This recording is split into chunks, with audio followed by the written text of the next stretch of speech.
ପ ନିଜ ସଞ୍ଜ କାଳ୍ପିକ କିଶୋରୀ ଚରଣ ଦାସ। ଗୋପାଳବାବୁ ଅନେଇ ରହିଲେ ତା ଆଡ଼କୁ।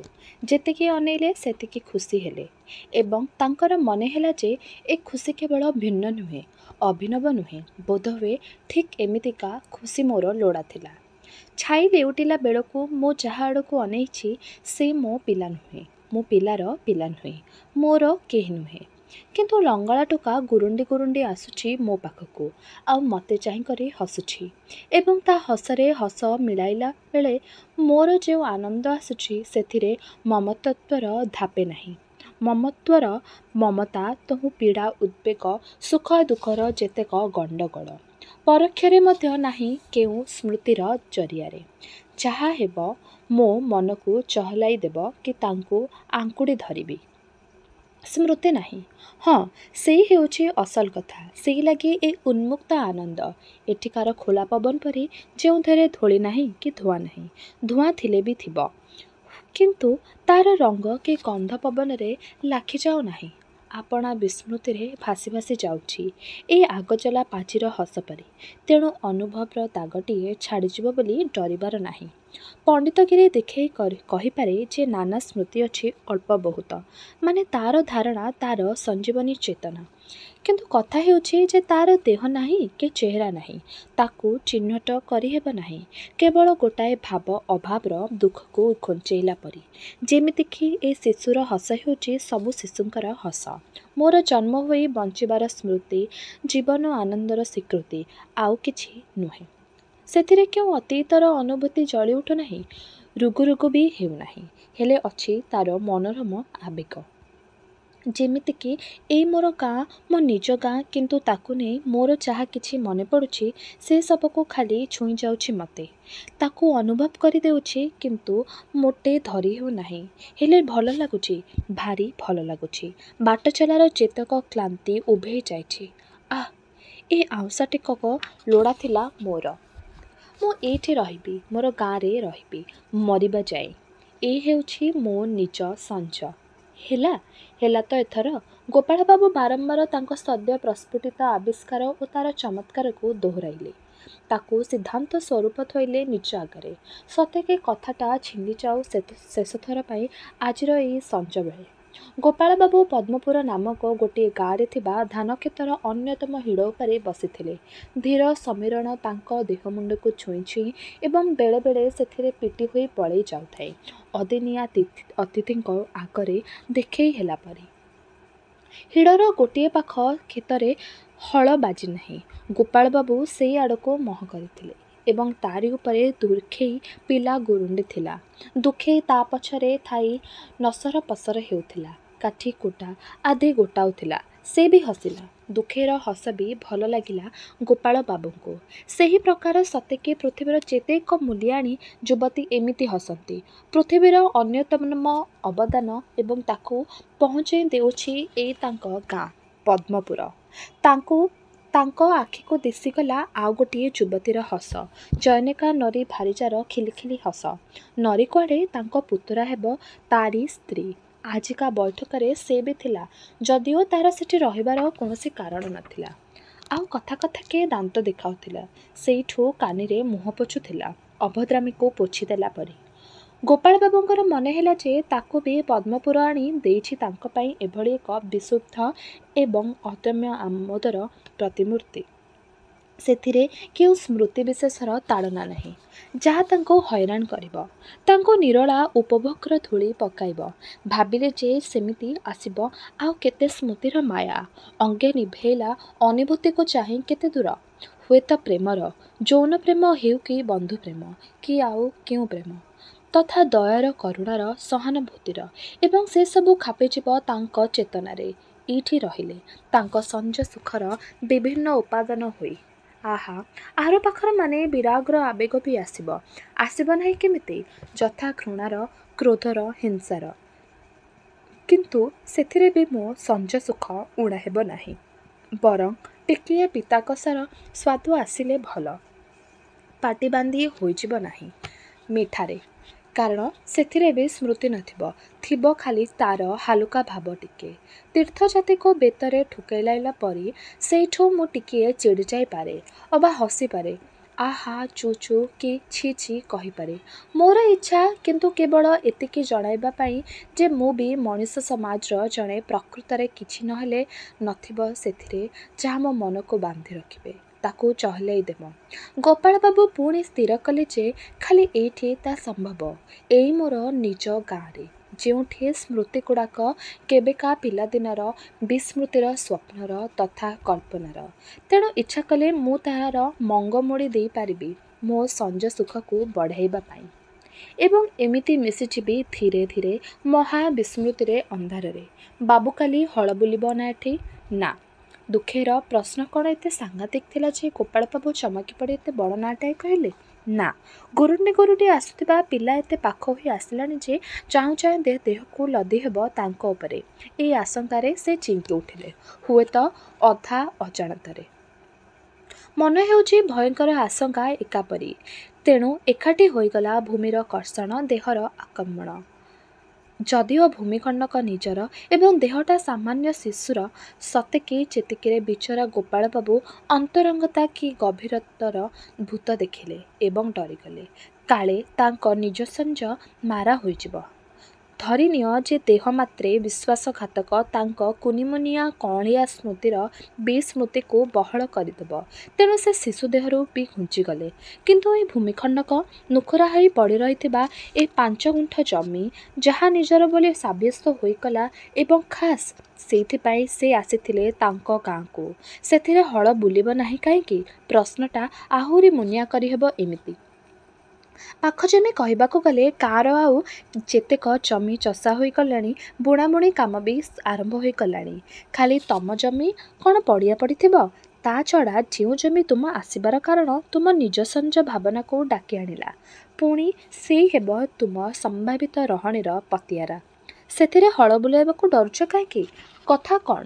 ଗୋପାଳବାବୁ ତା'ର ଉତ୍ତର ଦେଇପାରିବେ ନାହିଁ। କହିବେ, ହଁ ମୋ ଜମି ଚାଷ ହେବ, ନହେଲେ ମୁଁ ଏଠିକି ଆସିଥାନ୍ତି କାହିଁକି? ତେବେ ସବୁର କର, ସବୁର କର, ଏତେ ଶୀଘ୍ର ନୁହେଁ। ସତେକି ଇଏ କର୍ଷଣ ନୁହେଁ, ଅନୂଢା କୁମାରୀଧୀର ଧର୍ଷଣ। ସେଇଠୁ ତାକୁ ଅଗତ୍ୟା ବାହା ହେବାକୁ ପଡ଼ିବ। ଏତେ ଡର ବାହା ହେବାକୁ? ଖିଓ, ତମେ ପରା କହୁଥିଲ ଯେ ତମେ ଏଇ ଗାଁରେ ରହିବ ମରିବା ଯାଏ। କାହିଁକି ନା ଏଇ ତୁମ ନିଜ ସଞ୍ଜ। ପୁଣି କ'ଣ ହେଲା ତୁମର? ନା ନା, କିଛି ହୋଇନାହିଁ। ଗୋପାଳବାବୁ ଦୁଃଖ କଲେ ଯେ ତାଙ୍କ ସିଦ୍ଧାନ୍ତକୁ ସ୍ଥୂଳ ଅର୍ଥରେ ବୁଝାଇବାକୁ ଗଲେ ଯେତେକ ଅସୁବିଧା, ନିଜକୁ କହିଲେ ଯେ ବର୍ଷର 365 ଦିନ ଏବଂ ବର୍ଷ ପରେ ବର୍ଷ ସେ ଏଇଠି ରହିବେ ମରିବା ଯାଏ। ଠିକ୍ ତା ନୁହେଁ। କିନ୍ତୁ କଥା ହେଉଛି ପୃଥିବୀଯାକର ମାନେ ଦେଶ ବିଦେଶରେ ଡଜନେ ଉପରେ ମହାନଗରୀ, ବଡ଼ ସହର, ଛୋଟ ସହରର ଅନୁଭୂତିକୁ ସାରିଦେଲା ପରେ ସେ ବାଛି ନେଇଛନ୍ତି ଏଇ ଥାନାଟିକୁ। କାରଣ ଆଉ କେଉଁଠି ବୋଧହୁଏ ସେ ପୂରାପୂରି ଦୂରେଇ ଯାଇପାରିବେ ନାହିଁ ଅତୀତରୁ। ଯେତେ ଯାହା କଲେ ବି ମନେ ପଡ଼ିବ ସେଠିକାର କେଉଁ ପଡ଼ିଆ କି ପଲଙ୍କ, ରୁମ୍ କି ରେସ୍ତୋରାଁ ତାଙ୍କୁ ଓଟାରି ନେବ ସେଥିରେ ଲାଗି ରହିଥିବା ଯେତେକ ଗଣ୍ଡଗୋଳିଆ ସ୍ମୃତି ଆଡ଼କୁ। ଅତଏବ ଏଇ ମୋର ଗାଁ, ନିଜ ସଞ୍ଜର ସୁନା କଳସକୁ ୟାରି ମୁଣ୍ଡରେ ଢାଳିବି। ତା'ର ଅର୍ଥ ଏଠିକି ଆସିବି, ପୁଣି ଆସିବି, ଆହୁରି ଆସିବି, ଆହୁରି ଆହୁରି ଆସିବି ଆପଣା ଶାନ୍ତି ପାଇଁ। ଇଏ ହେଲା ମୋର ଆଧ୍ୟାତ୍ମିକ ନୀଡ଼। ୟାରି ବଳ ପାଇଁ ମୁଁ ସ୍ୱଚ୍ଛନ୍ଦରେ ଲିଭି ଲିଭି ଯିବି, ମିଶିଯାଇ ପାରିବି ଅନ୍ଧାରରେ। କ'ଣ ଏଥର ବୁଝି ହେଉଛି କି ନାହିଁ? ଅବଧ ଛାତ୍ରକୁ ତଥାପି ବୁଝାଇ ନ ପାରିଲା ପରି ଗୋପାଳବାବୁ ସ୍ଥାନତ୍ୟାଗ କଲେ। ଠିଆ ହୋଇପଡ଼ି ଉଠିଗଲେ ଜମି ସେ ପାଖର ନାଳବନ୍ଧ ଉପରକୁ। ତାଙ୍କ ମନ ହେଲା ସେ ସେଇ ବାଟ ଦେଇ ଚାଲି ଚାଲି ଯିବେ, ଗାଁର କଡ଼େ କଡ଼େ ବୁଲି ଆସିବେ ତା ଚାରିପାଖ ଦେଇ। ରାତି ହେଲା ଆଗରୁ। ନହେଲେ ଜମିଟା ନେଇ ଏମିତିକା ଅଭଦ୍ର ପ୍ରଶ୍ନ ଶୁଣିବାକୁ ପଡ଼ିବ। ସେ ଦୁଃଖୀକୁ ଝିଙ୍ଗାସିଲେ ମନେ ମନେ। ହଁ, ହଳ ବୁଲିବ ଏଇ କ୍ଷେତରେ, ଅବଶ୍ୟ ବୁଲିବ। କିନ୍ତୁ ତୋ ମୁଣ୍ଡ କାହିଁକି ବଥଉଛି ସେଥିରେ? ହେଲା, ଏବେ ତ ଗିରସ୍ତ ପୁରସ୍ତମ ହେଉଛି ମୋହଳିଆ। ସେଇ ମୋହଳିଆ ବୋଲି ମୋତେ ବାରମ୍ବାର ଚିହ୍ନାଇ ଦିଆଯାଇଥିଲା, ଆଉ ତାରି ସାକ୍ଷୀ ପ୍ରମାଣ ମୋତେ ଖୁବ୍ ସାହାଯ୍ୟ କଲା। ନହେଲେ ଏଇ ଜମି ଖଣ୍ଡକ ହାତଛଡ଼ା ହୋଇଯାଇଥାନ୍ତା। ତା ବୋଲି ତୁ ଏତେ ହମ ହମ ହେଉଛୁ କାହିଁକି ସେଥିରେ ହଳ ବୁଲିବ ବୋଲି? କ'ଣ ଭଲ ଲାଗେ ଭଲା ମାଟିକୁ ଖୋଳି ପକାଇଲେ ତାକୁ ଖୋଳିବ ଉଠେଇବ ପକେଇବ ପୁଣି ଖୋଳିବ। ସତେକି ତା ଭିତରକୁ ନ ଯିବା ଯାଏ ରକ୍ଷା ନାହିଁ। ସତେକି ଅନୁଭବ ଖୋଳିବା ଦରକାର। ସେଥିରୁ ଲୁହ ରକ୍ତ କି ବୀଜ ନିଗିଡ଼ିବା ଦରକାର। ନହେଲେ ସେ ତୁମ ନିଜର ହୋଇ ରହିବ ନାହିଁ। ଏଇଠି ଭୁଲ, ମହା ଭୁଲ, ସାରା ଜୀବନର ଭୁଲ। ଯାହା ହେଉ ଚାଲୁ ଚାଲୁ ତାଙ୍କ ମନଟା ପୁଣି ହାଲୁକା ହୋଇ ଆସିଲା। ନିଜ ସଞ୍ଜର ପ୍ରତିଶ୍ରୁତିକୁ ଫେରି ପାଇଲା ପରି ଏବଂ ସେ ଜମିକୁ ଫେରି ପାଇବାର କାହାଣୀକୁ ହେଜିଲେ ଆମୋଦର ସହ। ମୁଁ କ'ଣ ସତେ ଯେ ସଭାପକ୍ଷ ନେଇଥିଲି ବାଦୀ କି ପ୍ରତିବାଦ ହୋଇ? ଚାହୁଁଥିଲି କେମିତି ଜମିଟା ମୋର ବୋଲି ଫାଇସଲା ହୋଇଯାଉ, ନା ଗୋଟାଏ ଆତ୍ମୀୟ ନାଟକ ଦୃଶ୍ୟ ଦେଖୁଥିଲି? ଭାଗ୍ୟକୁ ମୁଁ ଥାଇ ଥାଇ ହସି ଉଠୁଥିଲି, ନଥିଲି ନରୀ ଭାରିଚା ପରି। ନହେଲେ ସେମାନେ ବୋଧହୁଏ ଭାବିଥାନ୍ତେ ମୁଁ ଫେକ୍ଚାମି କରିବା ପାଇଁ ଆସିଛି ଏଠିକି। ମୋର ଆସ୍ଥା ନାହିଁ ଜମି ପ୍ରତି କି ଗାଁର ଲୋକମାନଙ୍କ ପ୍ରତି। ଯେ ମୋର ଉଦ୍ଦେଶ୍ୟ କ'ଣ ବୋଲି ଜଣାପଡ଼ୁନାହିଁ ସିନା, ହେଲେ ନିଶ୍ଚୟ ମନ୍ଦ ହୋଇଥିବ। ଗୋପାଳବାବୁ କଥାଟାକୁ ମୂଳରୁ ହେଜିବାକୁ ଚାହିଁଲେ ତା'ର ସମ୍ୟକ ଉପଭୋଗ ପାଇ। ଗାଁକୁ ଆସିବାର ପୂର୍ବ କଥା। ଶଙ୍ଖୁଆଦା କେଉଁ ହିସାବରେ ସେ ମୋ ଦାଦା ମୁଁ ଜାଣେ ନାହିଁ। ପ୍ରକୃତରେ ସେଇ ଆମ ନୂଆ ଗୁମାସ୍ତା। ହଠାତ୍ ଦିନେ ଆସି ପହଞ୍ଚିଲା ମୋ ପାଖରେ। କହିଲା, ଗୋପବାବୁ ଗାଁକୁ ଚାଲ। ମୁଣ୍ଡେ ହଲାଇ ହାତ ଛିଞ୍ଚାଡ଼ି ଏବଂ ରାଣ ପକାଇ କହିଲା ଯେ ଗାଁରେ ବଢ଼ିଆ ଜମି ଖଣ୍ଡେ ଅଛି, ଯାହା ପ୍ରକୃତରେ ଆମର। କହିଲା ବନ୍ଦୋବସ୍ତ ରେକର୍ଡ଼ରେ ବି ବଟକୃଷ୍ଣ ଦାସ ଓଗେର ବୋଲି ଲେଖା ହୋଇଛି ଏବଂ ଓଗେର ମାନେ ନୁହେଁ ଯେ ଆମକୁ ତଡ଼ିଦେଇ ସାନ ଅଂଶର ଲୋକେ ତାକୁ ଭୋଗ କରିବେ। ବଟ ଭାଇ ବୁଢ଼ା ହୋଇଗଲାରୁ ନିଜେ କିଛି ଦେଖାଶୁଣା କରିପାରିଲେ ନାହିଁ। ତମେ ବି କୁଆଡ଼େ ବୁଲିଲ ଏଣେ ତେଣେ, ତା ବୋଲି କ'ଣ ସେମାନେ ଜମିଟାକୁ ମାଡ଼ି ବସିବେ? କହିଲା ମିଛୁଆନା। କ'ଣ କହିବି ସେ କଥା? ଭଗବାନ ତାକୁ ସେଇପୁରକୁ ଉଠାଇ ନେଇ ବଞ୍ଚେଇ ଦେଲେ ଆମକୁ, ନହେଲେ ସେ ଆଉ କେତେ କ'ଣ ଅନିଷ୍ଟ କରିଥାନ୍ତା ଆମର। ମୋଟାମୋଟି ତା'ର ବକ୍ତବ୍ୟ ହେଲା ଏଇ ଯେ ଆମ ଆଦି ନିବାସ ପଦ୍ମପୁର ଗାଁରେ ଗୋଟାଏ ମୂଲ୍ୟବାନ ସମ୍ପତ୍ତି ହାତଛଡ଼ା ହୋଇଯାଉଛି। ସାନ ଅଂଶର ଅର୍ଥାତ୍ ମୋର କେଉଁ ଝୁମାଦାଦାଙ୍କ ନାତି ଯୋଗିଆ 5 ଗୁଣ୍ଠ ବିଶିଷ୍ଟ ଗୋଟାଏ ନାଳକୂଳିଆ ଜମି ଚାଷ କରି ଆସୁଛି ଆଜିକୁ 4-5 ବର୍ଷ ହେଲା। ଯଦିଓ ଜମିଟା ଆମର ମାନେ ବଟକୃଷ୍ଣ ଦାସଙ୍କ ମୃତ୍ୟୁ ପରେ ତାଙ୍କ ଏକମାତ୍ର ଜୀବିତ ପୁତ୍ର ସନ୍ତାନ ଗୋପାଳ କୃଷ୍ଣଙ୍କର ଏବଂ ବଡ଼ ଅଂଶର ଗଡ଼ି ବଡ଼ ବାପାଙ୍କ ପୁଅ ନାଟୁ ଭାଇର ସେ ସପରିବାର ଆମେରିକାରେ ଅଛି। ତେଣୁ ଏ ବର୍ଷ ଶଙ୍ଖୁଆଦା ଯୋଗିଆକୁ ସେଥିରେ ହଳ ବୁଲାଇବାକୁ ଦେଇ ନାହିଁ, ଅପରନ୍ତୁ ଧମକେଇଛି। କିନ୍ତୁ ତା'ର ସବିନୟ ନିବେଦନ, ବାବୁ ତମେ ନ ଆସିଲେ ହେବ ନାହିଁ, ବୁଝିଲ, ନହେଲେ କଥାଟା ସଙ୍ଗୀନ ହୋଇଯିବ। ହାୟ! ତଥାପି ଗୋପାଳବାବୁ ଖାଲି ଆଚ୍ଛା ଆଚ୍ଛା ବୋଲି କହି ଚାଲିଲେ। ଗାଁକୁ ଯିବାର ନାଁ ଧରିଲେ ନାହିଁ। ଶଙ୍ଖୁଆଦା ନିରାଶ ହେଲା। ହେଲେ କ୍ରମଶଃ ତାଙ୍କୁ ବୁଝିବାକୁ ପଡ଼ିଲା ଯେ କିଛି ନ କରି ବସିଯିବାରୁ ମୂର୍ଖତାକୁ ଉଦାରତା ବୋଲି କୁହାଯିବ ନାହିଁ। ତେଣୁ ଗାଁକୁ ଯିବାକୁ ହେବ। ଯେଉଁ ଗାଁ ମାଟି ସେ ମାଡ଼ି ନାହାନ୍ତି ଆଜିକୁ 45 ବର୍ଷ ହେଲା କି ତା'ଠୁ ବେଶୀ, ଖାଲି ବାପାଙ୍କୁ ସେଇଠି ପୋଡ଼ି ଦେଇ ଆସିବା ଛଡ଼ା। ବାପାଙ୍କ ମୃତ୍ୟୁରେ ପରେ ହିଁ ଗାଁକୁ ଯିବା ଉଚିତ ଥିଲା। ତାହେଲେ କଥାଟା ଏତେ ଦୂର ଯାଇନଥାନ୍ତା। ଯାହା ହେଉ ଏଭଳି ଏକ ସମସ୍ୟା ଦେଖାଗଲା ପରେ ମଧ୍ୟ ହାତ ଗୋଡ଼ ଟେକି ବସି ରହିବା ଢଙ୍ଗକୁ ଖାଲି ମୂର୍ଖତା ବୋଲି କୁହାଯିବ ନାହିଁ। ମୂର୍ଖତାଠୁ ବଳି, ଅନସ୍ଥାରୁ ବଳି ଗୋଟାଏ ଘୋର ବିକୃତି। ପ୍ରଥମ ଓ ଶେଷ କଥା ହେଲା ଏଇ ଯେ ଶଙ୍ଖୁଆଦା ଫିଡ଼ିକିବ। ମିଛୁଆନା ପରେ ଶଙ୍ଖୁଆଦା ଚାଲିଗଲେ ଆଉ କିଏ ରହିବ ସେଠି ଆମ ଲୋକ ହୋଇ? ସେ ଗୋଟିଏ ବୋଲି ଯୋଗସୂତ୍ରକୁ ଏମିତି ଜାଣିଶୁଣି ଛିଣ୍ଡାଇ ଦେବାର ଅର୍ଥ ଗାଁକୁ ଭୁଲିଯିବା। ଗୋପାଳବାବୁ ତମର କ'ଣ ଗାଁ ଉପରୁ ମାୟା ମମତା ଲୁଟିଗଲାଣି? ଆଉ ସହି ହେଲା ନାହିଁ ଏହି ପ୍ରକାର ଭର୍ତ୍ସନା ପତ୍ନୀ କିରଣଠାରୁ ଆରମ୍ଭ କରି ପାଖ ପଡ଼ିଶା ସହରିଆ ବନ୍ଧୁବାନ୍ଧବଙ୍କ ମୁହଁରୁ ତଥା ଆପଣା କର୍ତ୍ତବ୍ୟପରାୟଣ ବିବେକଠାରୁ। ସ୍ଥିର ହେଲା ଯେ ସେ ମାତ୍ର ଗୋଟିଏ ଦିନ ପାଇଁ ଯିବେ ଓ ତା ପରଦିନ ଫେରି ଆସିବେ।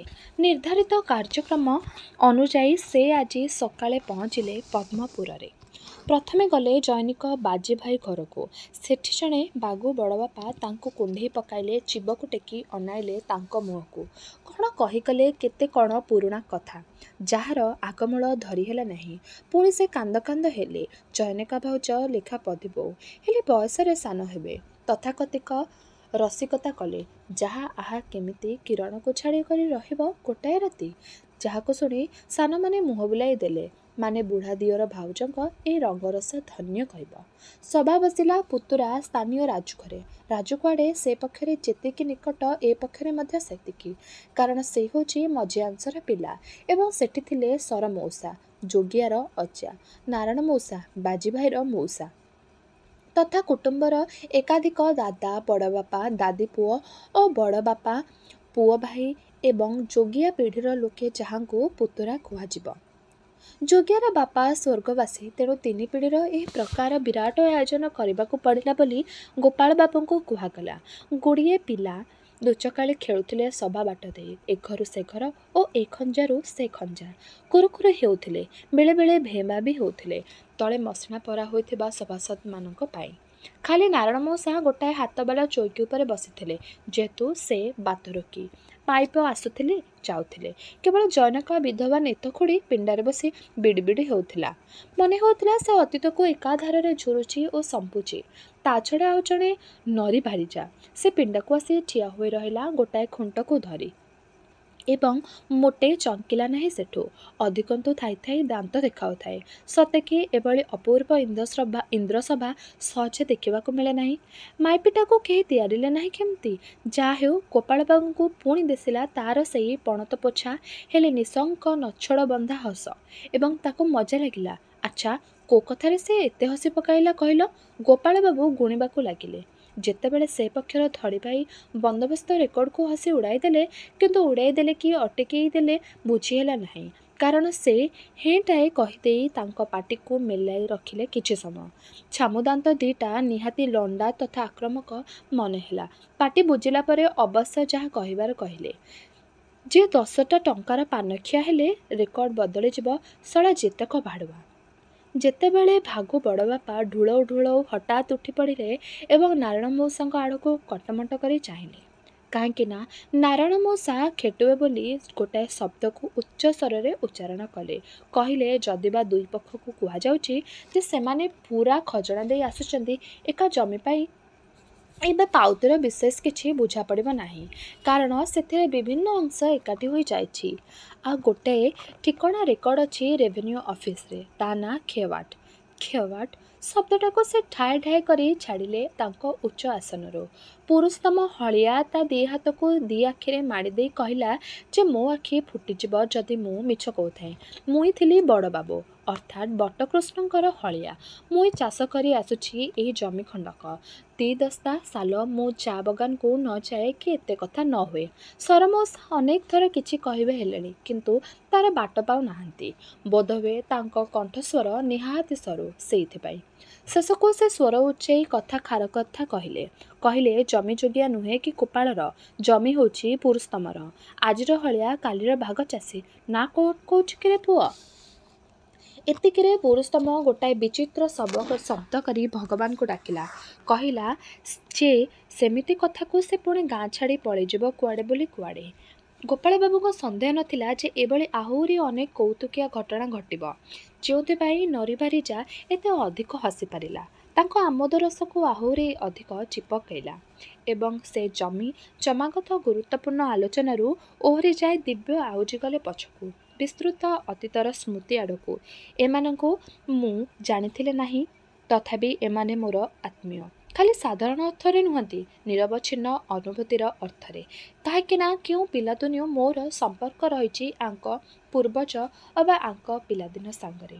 ଯେଉଁ ପିଲାଦିନେ ଯେତେକ ମା ମାଉସୀ ମୋତେ ପାଖେଇ ବସେଇ କେତେ କ'ଣ ଖୁଆଉଥିଲେ, ନାଲିଚିଆ ମୋଟା ଭାତ ଖରମରା ଘିଅରେ ସରସର ତହିଁ ବଡ଼ି ଭଜା, ଶାଗୁଆତି ତୁଣ, ଦେହରୁ କେତେ କିସମ ବାସ୍ନା ତେଲ, ହଳଦୀର ଚୁଆ ଚନ୍ଦନମାନ ପାନ ମସଲାର। ବେଳେବେଳେ ମନେ ହେଉଥିଲା ଖାଇବା ଛାଡ଼ି ଦେଇ ସେଇ ଦେହରେ ମୁଣ୍ଡ ଗୁଞ୍ଜି ଦେବାକୁ। ସେଥିରେ ବୋଧହୁଏ ବେଶୀ ସୁଆଦ। ଯେଉଁ ଅତୀତରେ ଜେଜେବାପା ବୋଲି ଜଣେ ପ୍ରାଣୀ ଥିଲେ, ସେ ମୋତେ ଗୋପାଳକୃଷ୍ଣ ବୋଲି ଡାକୁଥିଲେ। ମୋ ଦେହର ଶକ୍ତି ଆଣିବା ପାଇଁ ଭିଜା ବାଦାମରୁ ଚୋପା ଛଡ଼େଇ ଦେଉଥିଲେ ମୋ ପାଟିକୁ, ଗୋଟିକେ ପରେ ଗୋଟିଏ। ମୁଁ ଭାଗୁ ବଡ଼ବାପାଙ୍କ କି ଆଉ କେଉଁ ବଡ଼ବାପାଙ୍କ କାନ୍ଧରେ ବସି ବୁଲିଥିଲି ଗାଁଟା ଯାକ। ଗାଁର ମହଲରେ, ଗାଁର ଜଙ୍ଗଲରେ ଯେତେକ ତାଳ, ନଡ଼ିଆ, ଆମ୍ବ, ପଣସ ପୂରିଲାକୁ ପାଚିଲା ଛୁଇଁ ଛୁଇଁ ଶୁଙ୍ଘି ଶୁଙ୍ଘି ପୁଣି କାନ୍ଧରୁ ଓହ୍ଲେଇ ଡିଆଁ ମାରିଥାଏ ପୋଖରୀ କୂଳକୁ। କାହିଁକିନା ପୋଖରୀ କୂଳରେ ଛୁଇଁ, ପୋଖରୀ ମଝିରେ କଇଁ। ଗୋଟାଏ ପୁରୁଣା ପାଲିଙ୍କି ଝୁଲା ହୋଇଥିଲା ଦାଣ୍ଡ ପିଣ୍ଡାରେ। ତା ପଛ ଛଡ଼ା ଅଦୃଶ୍ୟ। ସେ ଆଢ଼ୁଆଳରେ ମୁଁ ଚୁଇଁକିନି ଜାବୁଡ଼ି ଧରିଲି। ସେ ବି ଜାବୁଡ଼ି ଧରିଲା ମୋତେ। ଛାତିକୁ ଛାତି ବିବାକ ଫୁଙ୍ଗୁଳା ଦି'ଙ୍କ ବୟସ 6 କି 7। ଦେହର ବାସ୍ନା କ'ଣ ଏତେ ଧୂଳିଆ? ନା ଇଏ ଧୂଳିଧୂସର ପାଲିଙ୍କିର ଗନ୍ଧ? ଆଜିକା ସଭାର ଆଢ଼ୁଆଳରେ ସେ ଯେଉଁ ଅତୀତକୁ ଜାବୁଡ଼ି ଧରିଥିଲେ, ବର୍ତ୍ତମାନ ଗୋପାଳବାବୁ ତାହାର ଅନୁଭବକୁ ମନେ ପୂରେଇ ପାଇବାକୁ ଚାହୁଁଥିଲେ। ସତେ କି ପାଗଯୋଗ ବେଶୀ ଅନୁକୂଳ ଏଇକ୍ଷଣି। ଏଣେ ସନ୍ଧ୍ୟା ନଇଁ ଆସୁଥିଲା ପଦ୍ମପୁର ଉପରକୁ। ଓଳିକି ସାନ ସାଆନ୍ତ ମାଇପିଟିର ଆରପାଖ ବନ୍ଧରେ ଚାଲୁଥିଲେ। ତଥାପି ସେ ଲମ୍ବା ଓଢ଼ଣାଟାଏ ଟାଣିଦେଲା ଗୋପାଳବାବୁଙ୍କୁ ଦେଖି। ତା'ମାନେ ମୁଁ ତା'ର ଦେଢ଼ଶଶୁର ସ୍ଥାନୀୟ। ଏତେଗୁଡ଼ାଏ ଲାଜ ଭଲ ନୁହେଁ ଆଜିକାଲିକା ଯୁଗରେ। କିନ୍ତୁ ଆତ୍ମୀୟତା ବୋଧର ଉତ୍ତର ନାହିଁ। ବିପରୀତ ଦିଗରୁ ଆସୁଥିବା ଆଉ ଜଣେ ଲୋକ କେବଳ ଟିକିଏ ମୁଣ୍ଡ ଟୁଙ୍ଗାରିଲା ଓ ହସିଲା ତାଙ୍କ ଆଡ଼କୁ ଚାହିଁ। ଧୋତି ପଞ୍ଜାବୀ ପିନ୍ଧିଥିଲା। ଅବଶ୍ୟ ଇଏ ବି ଅଚିହ୍ନା। ହେଲେ ଇଏ ବି ଆତ୍ମୀୟ। ଖାଲି ମୁଁ ବୋଲି ଧୋବଧାଉଳିଆ, ତୁ ବି ଧୋବଧାଉଳିଆ ସେ ଅର୍ଥରେ ନୁହେଁ। ଏଭଳି ଆତ୍ମୀୟତା ଉତ୍କୃଷ୍ଟ ସଭ୍ୟତାର ଲକ୍ଷଣ, ଯାହା କେବଳ ଆମ ଗ୍ରାମାଞ୍ଚଳରେ ଦେଖିବାକୁ ମିଳେ। ବିଦେଶରେ ଅଜଣା ଅଚିହ୍ନା ଲୋକ ବି ଯେମିତି ପାର୍କରେ କି ରାସ୍ତାରେ ମୁହାଁମୁହିଁ ହେଲେ ହାୟ ବୋଲି କୁହନ୍ତି, ହସିଦିଅନ୍ତି ଟିକିଏ। ଗୋପାଳବାବୁ ଆବିଷ୍ଟ ହେଲେ ଏବଂ ଭାବିଲେ ଯେ ନାଳବନ୍ଧରେ ଏଇ ଯତ୍ସାମାନ୍ୟ ଟ୍ରାଫିକ୍ ଇଏ ମଧ୍ୟ ସୂଚାଇ ଦେଲା ଯେ ତାଙ୍କ ବିଚାର ଖାମଖିଆଲି ନୁହେଁ। ଏମାନେ ବି ଆସିଥିଲେ ତାଙ୍କ ପ୍ରସ୍ତାବ ନୁହେଁ, ନିର୍ଣ୍ଣୟକୁ ଅନୁମୋଦନ କରିବା ପାଇଁ। ବସ୍ତୁତଃ ଏବଂ ବିଶେଷତଃ ଏ ଆତ୍ମୀୟତା ଜିନିଷଟା ଗୋଟାଏ ଆବେଗ ପରିବେଶ ଊର୍ଦ୍ଧ୍ୱରୁ, ଯାହାକୁ କହନ୍ତି ମାହୋଲ, ଇଂରାଜୀରେ ଆଟମସ୍ଫିଅର ନୁହେଁ କି? ତା ଛଡ଼ା ଏଭଳି ହାଲୁକା ଓସାରିଆ ହେଲେ ନାଳଲଗା ଆବେଶରେ ଆବେଗ ନାହିଁ ବୋଲି କିଏ କହିଲା? ଅଛି, ହେଲେ ସେଥିରେ ତାତି ନାହିଁ କି ଝାଳ ନାହିଁ। କିଓ ମୋ ଧୂଳିସାର ଦେହରୁ କୋଉ ଝାଳ ବୋହୁଥିଲା କି? ମୁଁ ଯେତେବେଳେ ଛୁଇଁକି କୁଣ୍ଡେଇ ଧରିଥିଲି। ଗୋପାଳବାବୁ ତାଙ୍କର ଏ ବିଜ୍ଞ ଚତୁର ଟିପ୍ପଣୀକୁ ନେଇ ଏମିତି ଖୁସିଟାଏ ହେଲେ ଯେ ସେ ସଶବ୍ଦରେ ନ ହସି ରହିପାରିଲେ ନାହିଁ। ହେଲେ କ୍ଷଣକ ପାଇଁ ତାଙ୍କର ମନେ ହେଲା ସେ ଡେଇଁ ଡେଇଁ ଚାଲୁଥିବା ଲମ୍ବା ଲାଞ୍ଜ ଚଢ଼େଇଟା ଅଟକି ଯାଇଛି ତାଙ୍କ ମୁହଁକୁ ଦେଖିବା ପାଇଁ। ସତେକି ଭାବୁଛି ଯେ ତାଙ୍କ ସାହସ କିଛି କମ୍ ନୁହେଁ। ଆରେ କ'ଣ ଭୁଲ କଲା ମୋ ସାହସ?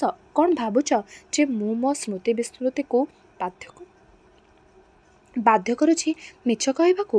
କଳ୍ପନାରୁ କି ମହାପାତ୍ର ନୀଳମଣି ସାହୁଙ୍କର ଅଭିଶପ୍ତ ଗନ୍ଧର୍ବରୁ କିଛି ମିଶାଇ ଦେଲି ତା ସାଙ୍ଗରେ। ଯେନତେନ ପ୍ରକାରଣେ ମୋର ଏଇ ନିଜସଞ୍ଜର ଭାଉ ବଢ଼ାଇବା ପାଇଁ। ବେଶ୍ କରିଛି। ଅଳ୍ପ ବହୁତ ମିଛକୁ ଆବୁରି କବିଟିଏ ନହେଲେ ମୁଁ ମୋ ନିଜସଞ୍ଜକୁ ପାଇବି ନାହିଁ। ଆଉ ବେଳ ନାହିଁ। କ୍ରମଶଃ ସଞ୍ଜ ଘନେଇ ଆସିଲା ପଦ୍ମପୁରରେ। ବିଜୁଳି ଆଲୁଅ ଝଲସିଲା ନାହିଁ ରାସ୍ତାରେ କି କାହାରି ଘରକଣରେ। ଇଏ ସେମିତିକା ଗାଁ ନୁହେଁ ଯାହାର ବିଦ୍ୟୁତ୍କରଣ ଆବଶ୍ୟକ ସନ୍ତାନ ନିର୍ବାଚନ ପୂର୍ବରୁ। ଆଜିକା ଆକାଶରେ ଜହ୍ନ ବି ଉଇଁବାର ନାହିଁ ଏ ସଞ୍ଜବେଳୁ। ତେଣୁ ଅନ୍ଧାର ଲିପି ହୋଇଗଲା ତା'ର କ୍ଷେତବାଡ଼ି, ଗଛପତର ଓ ପ୍ରାଣୀମାନଙ୍କ ଉପରେ। ଏବଂ ଜଣାପଡ଼ିଲା ନାହିଁ ଯେ କେତେବେଳ ଯାଏ ଗୋପାଳବାବୁ ତାଙ୍କ ହଠାତ୍ ହସିଉଠୁଥିବା ମୁହଁକୁ ସେହି ଚେହେରାରେ ଧରି ରଖି ପାରିଲେ। ତେବେ ସେ ନିଜକୁ କହିଥିଲେ ଯେ ଏଇ ଭଲ। ନିଜ ସଞ୍ଜର ଯଥାଯୋଗ୍ୟ ପ୍ରତୀକ। ସଞ୍ଜ ପରେ ଅନ୍ଧାର, ଖାଲି ଅନ୍ଧାର ଯେଉଁଥିରେ ପୂରାପୂରି ମିଶିଯାଇ ହେବ, ନିଜକୁ ଲିଭାଇ ଦେଇ ହେବ, ସେଇଆ ତ ମୁଁ ଚାହେଁ। କିରଣ କ'ଣ ଚାହେଁ? ତା'ର ଗୋଟାଏ ନିଜ ସଞ୍ଜ ଦରକାର କି ନାହିଁ ଏବଂ ସେ ତାକୁ କେଉଁଠି ବସାଇବେ ସେଇ ଜାଣେ। ମୁଁ ତା'ର ଠିକା ନେଇ ନାହିଁ। ପିଲାମାନଙ୍କ କଥା ଛାଡ଼, ସେମାନେ ତ କେବେଠୁ ବଡ଼ ହୋଇଗଲେଣି, ଅଲଗା ହୋଇଗଲେଣି। ଗୋପାଳବାବୁଙ୍କ ହସ ମାଡ଼ିଲା। ସେ ଦିନେ କେବେ ଜୀବନର ଅଧାବାଟ ନ ସରୁଣୁ ସେ ଭାବୁଥିଲେ ଯେ ମୋତେ ଲୋକେ ଚିହ୍ନନ୍ତୁ ଯେ ମୁଁ ଗୋଟାଏ ବ୍ୟକ୍ତି, ମୁଁ ବି ଜଣେ ଅଦ୍ୱିତୀୟ। ବୋମା କି ବଜ୍ର ମୋତେ ଦେଖି ଚାହିଁ ଚିହ୍ନଟ କରିମାରିବା ଉଚିତ। କିନ୍ତୁ ବର୍ତ୍ତମାନ ମୁଁ ଚାହେଁ ମୁଁ ଖସିଯିବି ଚୁପ୍କିନି। କେହି ଦେଖିବେ ନାହିଁ, କେହି ଜାଣିବେ ନାହିଁ। ହେଲେ ଗୋଟାଏ ପ୍ରୀତିକର ପରିବେଶ ଭିତରେ, ଆତ୍ମୀୟତାର ଘେର ଭିତରେ ଯେଉଁଠି ସ୍ମୃତି ନାହିଁ, ଅଛି ତା'ର ମଧୁରିଆ ଭାବ, କଳା, କଳ୍ପନା। ଦେହ ଅଛି, ହେଲେ ତା'ର ଝାଳ ନାହିଁ। ଖାଲି ଗୋଟାଏ ଧୂଳି ଧୂସର ବାସ୍ନା। କିଏ କହୁଥିଲା ଛୁଇଁର ଗୁଡ଼ାଏ ପିଲା ସ୍ୱାମୀ ମରିଗଲାଣି, ବଡ଼ କଷ୍ଟରେ ଅଛି ବିଚାରୀ। ମାରଗୋଲି ସେ ସ୍ତ୍ରୀ ଲୋକଟାକୁ ମୁଁ ଚିହ୍ନେ ନାହିଁ। ଗୋପାଳବାବୁ ଚାଲିବାକୁ ଲାଗିଲେ। ମନେ ହେଲା ସେ ଜାଣନ୍ତି ନାହିଁ କି ଜାଣିବାକୁ ଚାହାନ୍ତି ନାହିଁ ସେ କୁଆଡ଼େ ଯାଉଛନ୍ତି। କାରଣ ବଳାବଳି ତାଙ୍କ ପାଦ ବାଟ ବଢ଼ାଇ ନେବ ଘରକୁ। ସଞ୍ଜର କାମ ହେଉଛି ସେଇଆ। ଏପରି ଭାବରେ ସେ ନାଳବନ୍ଧରୁ ଖସି ଆସିଲେ ଗାଁ ମୁଣ୍ଡକୁ, ଯେଉଁଠି ଗଛ ବୃଛ ପାତାଳ ହୋଇ ଯାଇଛନ୍ତି। ଗୋଟାଏ ପଲସ୍ତରା ସାନ ଦେଉଳ ତଥାପି ବାରି ହୋଇ ଯାଉଛି ଅନ୍ଧାରରେ। ତା ଭିତରେ ଠାକୁରାଣୀ ଅଛନ୍ତି ଏବଂ ତା ଚାରିପାଖରେ ଚକଡ଼ାଏ ଢିପ ଭୋଇ। ସେଇଠୁ ତାଙ୍କୁ ଚାଉଁକିନା ଲାଗିଲା, ବାପା ଏଇଠିକି ଆସିଲେ ପୋଡ଼ା ହେବା ପାଇଁ। ମୋତେ ଓ ଯେତେକ ବନ୍ଧୁବାନ୍ଧବକୁ ବାରମ୍ବାର ମନେ ପକାଇ ଦେଇଥିଲେ ଯେ ଭୁଲିବ ନାହିଁ, ମରିଗଲା ପରେ ମୋତେ ଆମ ଗାଁକୁ ନେଇଯିବ, ସେଇଠି ପୋଡ଼ିବ। ତେଣୁ ଯେତେ ଅସୁବିଧା ହେଉ ପଛେ ଆମେ ତାଙ୍କୁ ସେଦିନ ନେଇ ଆସିଲୁ ଗାଁକୁ। ଏଇ ଠାକୁରାଣୀ ପଡ଼ିଆକୁ ସଞ୍ଜ ପାରି ହୋଇଗଲାଣି, ପହରେ ହେଲା। ଏବେ ତାଙ୍କୁ ଜଳେଇଲୁ। ବର୍ଷା ଦିନିଆ କାଠଗୁଡ଼ା ଜଳୁନଥିଲା ଭଲ କରି, ତଥାପି ତାକୁ ଖେଞ୍ଚା ଖେଞ୍ଚି ସଜାଡ଼ିଥିଲୁ, ନିଆଁକୁ ତେଜୁଥିଲୁ। କାହାକୁ ଖେଞ୍ଚିବାକୁ ପଡ଼ିଲା, କାଠକୁ ନା ଦେହକୁ? ହଁ ହଁ, ଦେହକୁ, ମୋ ବାପାଙ୍କ ଦେହକୁ। ଯେଉଁ ଦେହ ଦିନେ ଇଜଲାସରେ ବସି ରାୟ ଦେଉଥିଲା, ଲମ୍ବା ଲମ୍ବା ପାହୁଣ୍ଡ ପକାଇ ଚାଲୁଥିଲା, ଛଡ଼ି ହଲାଉଥିଲା, ହୁକୁମ ଦେଉଥିଲା ଏବଂ ଜବର ଗେଲା ବି କରୁଥିଲା, ସେଇ ଦେହ, ସେଇ ବାପା। ଜଳ ଜଳ ହୋଇ ଦିଶି ଯାଉଛି ସେଇ ଜଳିବାର ଲୀଳା। ମୋ ବାପାଙ୍କୁ ନେଇ ସତେକି ବାପା ତାଙ୍କ ଦେହଟାକୁ ତ୍ୟାଯ୍ୟ କଲେ, ଶାସ୍ତି ଦେଲା ପରି। ଜାଣିଶୁଣି ନହେଲେ ସେ କାହିଁକି ଜିଦ୍ଦି କରି ଆସିଥାନ୍ତେ ଠିକି, ଆସିଲାରୁ ଏତେ ଅବସ୍ଥା ହେବାକୁ ପଡ଼ିଲା। ସେମାନେ ଦେହଟାକୁ ଉଠାଇଲେ, ବସାଇଲେ, ଏ ପାଖକୁ ମୁହଁ କରାଇଲେ, ପୁଣି ସେ ପାଖକୁ। କ'ଣ ସବୁ ମନ୍ତ୍ର ପଡ଼ିଲେ ତା ଉପରେ ହାତ ପକାଇ। ଏଣେ ଦେହଟା ଖାଲି ଟଳଟଳ ହେଉଥାଏ, ମୁଣ୍ଡଟା ନଡ଼ବଡ଼ ହେଉଥାଏ, ଆଉ ତାର ହିନିମାନଙ୍କୁ ଚିହ୍ନାଇ ଦେଉଥାଏ ପେଟ୍ରୋମାକ୍ସ ଆଲୁଅର ହଲ୍ଲଡ଼ରେ। ଅନ୍ଧାର ଭିରେ ଖାସ୍ ତାକୁ ଦେଖାଇଲା ପରି। ତାରେ ତାକୁ ଶୁଆଇ ଦିଅ ଚିତାରେ, ଖାସ୍ ତାକୁଇ ଦେଖାଇଲା ପରି। ହେଲେ ଅବଶ୍ୟ ଦେହଟା ଜଳୁନାହିଁ ଭଲ କରି। ତାକୁ ଖେଞ୍ଚ, ଆହୁରି ଖେଞ୍ଚ, ଯେମିତିକି ଦେହରସ ପିଚିକି ଉଠିବ, ନିଆଁରେ ଛଡ଼ ଛଡ଼ ହେବ, ଆଉ ହାଡ଼ ଫୁଟିବ ଥାଇ ଥାଇ, ସେଥିରେ ତାଳ ଦେଲା ପରି। ଷ୍ଟପ୍ ଇଟ୍! ଗୋପାଳବାବୁ ଚିତ୍କାର କରି ଉଠିଲେ ମନେ ମନେ ଏବଂ କହିଲେ, ମୁଁ ଏଡ଼େ ବୋକା ନୁହେଁ ବାପାଙ୍କ ପରି। ହୋଇପାରେ ଇଏ ମୋ ନିଜ ସଞ୍ଜ, ତା ବୋଲି ମୁଁ ଏଇଠି ପୋଡ଼ା ହେବି ନାହିଁ, ମୋ ମଲା ଦେହଟାକୁ ଦେଖେଇ ହେବି ନାହିଁ। ଗୋପାଳବାବୁ, ତାହେଲେ କୋଉଠିକି ଯିବ ବୋଲି ଭାବିଛ? ଯମୁନା କୂଳ, କେୱଳତାଲା, ସତୀଚଉରା ନା ସ୍ୱର୍ଗଦ୍ୱାର, ନା ଦେଶ ବିଦେଶର କୋଉ କ୍ରିମାଟୋରିୟମ୍ ଯେଉଁଠି ଚିତା ଚଳାଇବାର ଗଣ୍ଡଗୋଳ ନାହିଁ? ବାବୁ, ଯୋଉଠିକି ଯାଉଛ ପଛେ ଯାଅ, ତମ ପଛେ ତମ ଦେହଟାକୁ ଲୁଚାଇ ପାରିବ ନାହିଁ ତାର ନଡ଼ବଡ଼ିଆକୁ ରୂପକୁ, ଯେଉଁଥିରେ ସାରା ଜୀବନର ଯେତେକ ଝାଳ, ଲୁହ, ଲୌହ, ବୀଜ ଆଉ କେତେ କ'ଣ ଇନ୍ଦ୍ରିୟ ଆବେଗର କ୍ଷତକ ଉତ୍କ୍ଷିପ୍ତ ଅଶାନ୍ତ ନିର୍ଯ୍ୟାସ ଜମାଟ ବାନ୍ଧି ଯାଇଛି। କଷ୍ଟ ପାଉଛି, ଆଉ ତମକୁ ନେହୁରା ହେଉଛି, କହୁଛି ମୋତେ ସ୍ୱସ୍ତି ଦିଅ, ଶାନ୍ତି ଦିଅ। ସୁଖେ ସୁଖେ ଧୀରେ ସୁସ୍ଥେ ଲିଭିଯାଇ ହେବ ନାହିଁ ସ୍ମୃତିକୁ, ବିସ୍ମୃତିକୁ, ସଞ୍ଜରୁ ରାତିକୁ। କାହିଁକି ନା ଏ ସ୍ଥୂଳ ଅସନା ଦେହଟା ଛାଡ଼ିବ ନାହିଁ ତୁମକୁ। ବାଟ ଓଗାଳିବ, କହିବ, ଆଗେ ମୋତେ ଟିକେ ଧର। ଲୁଚେଇ ପକାଇଥିବା, ଫିଙ୍ଗି ଦେଇଥିବା, ଭୁଲି ଯାଇଥିବା କି ହଲେଇ ଦେଇଥିବା ଲକ୍ଷେ ସ୍ମୃତିର ଜମାନତ ଏଇ ପାପ ବିଜୁଳିଟାକୁ ତୋଳି ଧର ଆକାଶକୁ, ଦେଖେଇ ଦିଅ ତୁମ ମାଲିକକୁ। ତାପରେ ଯୋଉ କଥା। ନା, ମୁଁ ମୃତର ସନ୍ତାନ ନୁହେଁ, ଅମୃତର। ହେଲେ ଆଗକୁ ଏ ଦେହଟାକୁ? ଗୋପାଳବାବୁ ଯଥାଶୀଘ୍ର ପଳେଇ ଆସିଲେ ସେଠୁ ଏବଂ ଗାଁ ଭିତରକୁ ଗଲେ, ଯେଉଁଠି କେତେ ଘର ଆଲୁଅ ଜୁକୁଜୁକୁ ହେଲାଣି। ସେଠି ମୋର ବୋଲି ଗୋଟାଏ ଘର ଅଛି, ଯାହାକୁ ବାପା ତୋଳିଥିଲେ, ମାନେ ତିରୁପୁରୁଷର ଚାଳିଆଟାକୁ ମରାମତ କରିଥିଲେ ଭବିଷ୍ୟତ ପାଇଁ। କହିଲେ, ମୁଁ ସିନା ରହିଲି ନାହିଁ ଗାଁରେ, ଗୋପାଳ ବି ରହିଲା ନାହିଁ, ହେଲେ ଘର ଖଣ୍ଡେ ଥିବା ଦରକାର ସେଠି। ଘର ଖଣ୍ଡେ ଆଉ ଜମି କେଇ ଗୁଣ୍ଠ। କିନ୍ତୁ ଗୋପାଳବାବୁ ତା ଭିତରକୁ ଗଲେ ନାହିଁ, ଯଦିଓ ନଟିଆ ନାମକ ଜଣେ ମୂଲିଆ ସେଠି ମଜୁଦ ଥିଲା ତାଙ୍କ ପାଇଁ। ମଶାଣିଟିଏ ପକାଇ, ଲଣ୍ଠନଟିଏ ଜଳାଇ ସେ ଭୁସ୍ କିନା ଆଉ ଗୋଟିଏ ଘର ଭିତରକୁ ପଶିଗଲେ। ସେ ଯାହାର ହେଉ ପଛେ, କହିଲେ, ଏଠି ତ ସମସ୍ତେ ମୋର, ସମସ୍ତେ ମୋ ନିଜର, କାହିଁକି ଯିବି ନାହିଁ ଆଉ କାହା ପାଖକୁ ଦିପଦ କଥା ହେବା ପାଇଁ? ସେଠି ଯାହାକୁ ଦେଖିଲେ ପ୍ରଥମେ ସେ ହେଉଛି ନରିଭାରିଜା। ସେ ତାଙ୍କୁ ଡାକି ଆଣିଲା ଘର ଭିତରକୁ ଏବଂ ତାଙ୍କ ଧଇଁସଇ ଭାବକୁ ସାଷ୍ଟାମ କଲାପରି ବସାଇଲା ଗୋଟାଏ ଖଟ ଉପରେ। ସେଇଠୁ ହସିଲା ତା ପଣତ ପୋଛା ହସ ଓ ପଚାରିଲା, ଦାଦା, କ'ଣ ଜମି ପାଖକୁ ଯାଇଥିଲ କି? ଚାଷ ଆରମ୍ଭ ହେଲାଣି ଆଜିଠାରୁ? ଗୋପାଳବାବୁ ଜାଣିନଥିଲେ ଯେ ନରିଭାରିଜା ଆଡ଼ପାଗଳି, ଯେଉଁଥିପାଇଁ କେହି କିଛି କୁହନ୍ତି ନାହିଁ ତାକୁ। କହିଲେ ସେ ଦୁନିଆ କଟାସମ୍ପା ଆରମ୍ଭ କରିଦିଏ। ହତବାକ୍ ଗୋପାଳବାବୁ ମଧ୍ୟ ପଦଟିଏ ଉତ୍ତର ଦେଇ ପାରିନଥିଲେ। ହେଲେ ତା ସ୍ୱଭାବ ଚରିତ୍ରର ପରିଚୟ ପାଇଥିଲେ ତାଙ୍କର ଯନ୍ତ୍ରଣା ଏତେ ଦୁଃସହ ହୋଇନଥାନ୍ତା ବୋଧହୁଏ। କାରଣ ସେ ଭାବି ନେଇ ପାରିଥାନ୍ତେ ଯେ ଏହି ଅଚିହ୍ନା ଏବଂ ଅସାଧାରଣ ନାରୀର ବିଦ୍ରୂପ ବ୍ୟକ୍ତିଗତ ନୁହେଁ, ଇଏ ମଧ୍ୟ ଶାଶ୍ୱତ, ସବୁ ପାଗଳୀଙ୍କର ଅଥମା ନିୟତିର। ଏଇଠି ଶେଷ ହେଲା କିଶୋରୀଚରଣ ଦାସଙ୍କର ଗଳ୍ପ ନିଜ ସଞ୍ଜ। ରହିଲି, ନମସ୍କାର।